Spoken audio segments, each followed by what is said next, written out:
Hola a todos, continuamos con nuestro curso de autobiografía y sentido de vida en la segunda parte del módulo 4 referido a la libertad y la responsabilidad para dar sentido a la vida.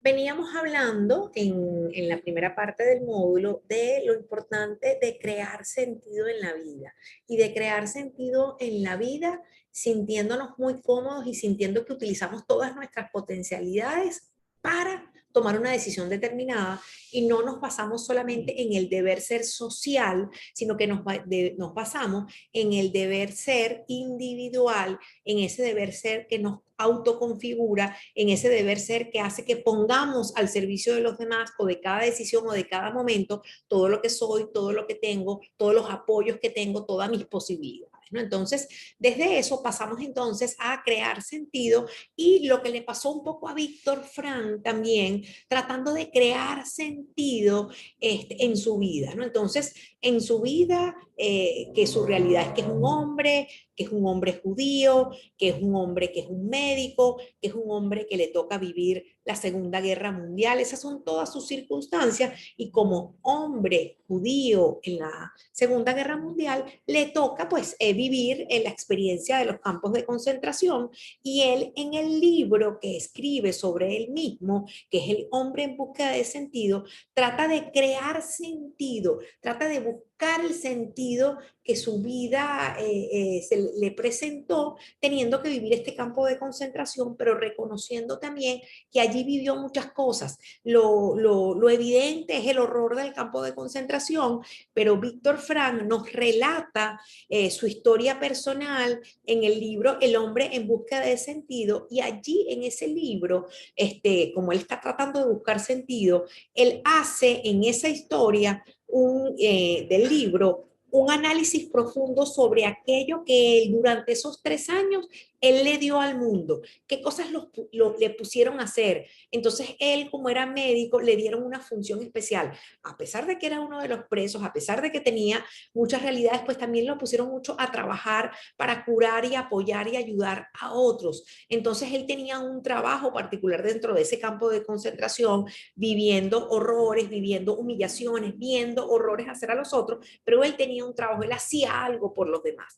También él recibió del mundo, recibió mucha solidaridad. Él dice que también los amaneceres eran preciosos, que él también les permitían hacer pequeñas obras de teatro, les ponían música por los parlantes y que él esas pequeñas cosas las disfrutaba muchísimo. Entonces, eso fue lo que recibió durante esos 3 años. Y lo más importante de todo es la actitud que él asumió de todas las cosas terribles que le pasaron a él, a sus compañeros y a todo el pueblo judío durante esos 3 años. Entonces, ¿cómo asumió, cómo los vio, cómo los lidió, cómo los entendió, cómo los superó, cómo trascendió a eso, cómo ayudaba a la gente cuando estaba viviendo esas situaciones difíciles y cómo las manejaba él, ¿no? Entonces, el haber vivido todo eso y el haberlo podido recapitular y escribir, ¿ok?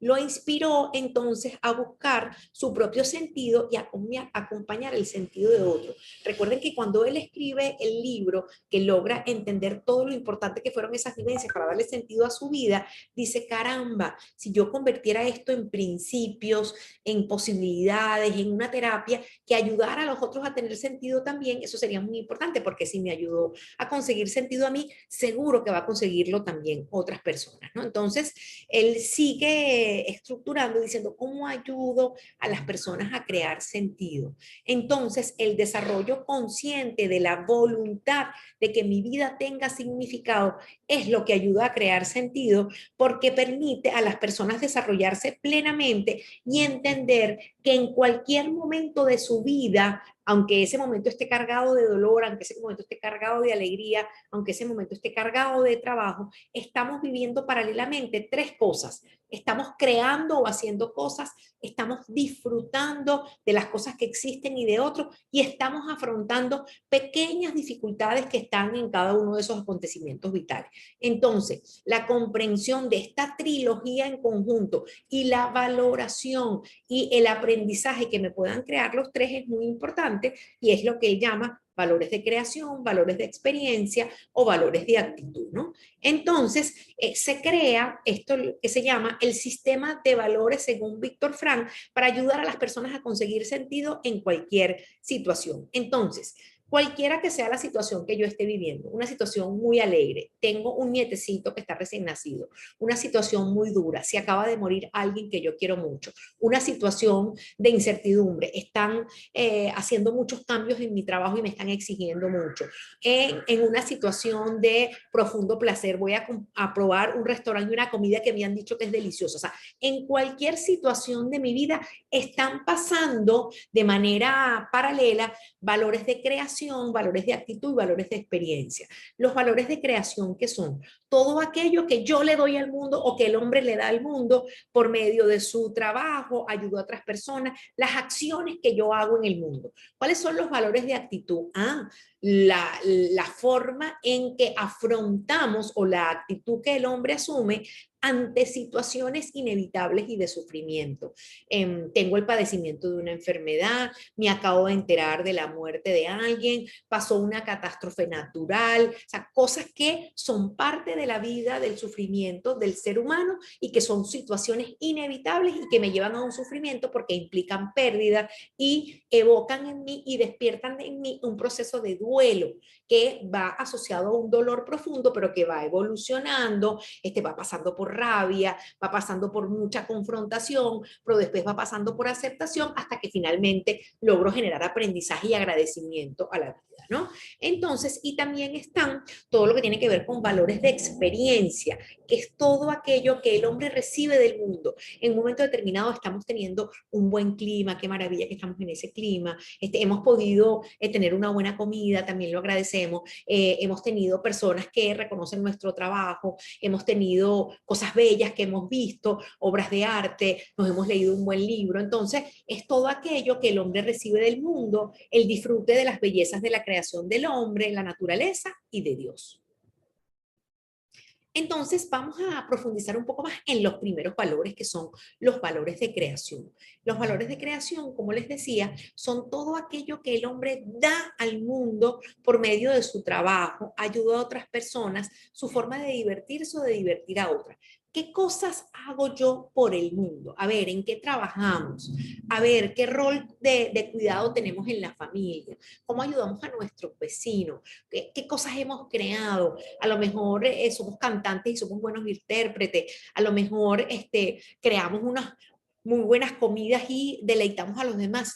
¿Qué es todo aquello que hacemos? Entonces, tenemos que apreciar mucho en cualquier momento de nuestra vida todo aquello que hacemos por los demás, que seguro que son un montón de cosas y si revisamos los diferentes áreas y espacios de nuestra vida, vamos a ver cómo tenemos muchísimos valores de creación que tenemos que aprender a reconocer y que cuando vamos a escribir nuestra autobiografía, vemos que hubo mucho que tiene que ver con momentos especiales ligados a cosas que yo hice o a cosas que otros hicieron y que me beneficiaron a mí, ¿no? Entonces, hasta aquí el análisis de los valores de creación y vamos a hacer un último ejercicio para cerrar este módulo que tiene que ver por qué me cuesta tanto a veces reconocer lo que yo hago o lo que los otros hacen al mundo. Y es porque muchas personas tenemos una conducta perfeccionista o muy autoexigente hacia nosotros mismos o hacia los demás.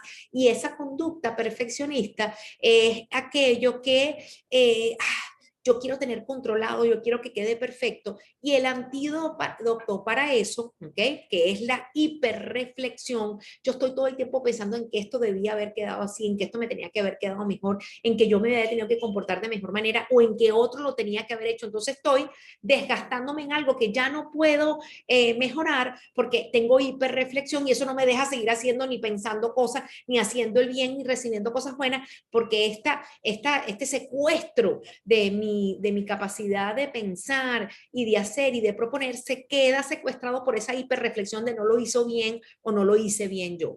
Entonces, la recomendación que hace Víctor Frank, miren qué bonito, es que si usted ve que usted está muy hiperreflexivo y obsesionado con algo que usted no hizo bien o algo que usted necesita que alguien hizo bien, les pide que identifiquen un área de su vida donde son perfeccionistas, esa que les está molestando, y pierdes oportunidades de aportar o de crear beneficios a otro. Si estás y te quedas muy enganchado porque no salió perfecto el trabajo que tenías que hacer porque eres estudiante. Y esa reflexión hace que tú dejes de ayudar a otros compañeros o de ayudar a tu mamá que está en la casa y necesita hacer algo. Entonces, cada vez que te pongas hiperreflexivo, busca ayudar a alguien en algo, que así apartas la hiperreflexión y ayudas a otro en pro de opacar esa hiperreflexión y haces de reflexión. Ofreces a alguien ese tiempo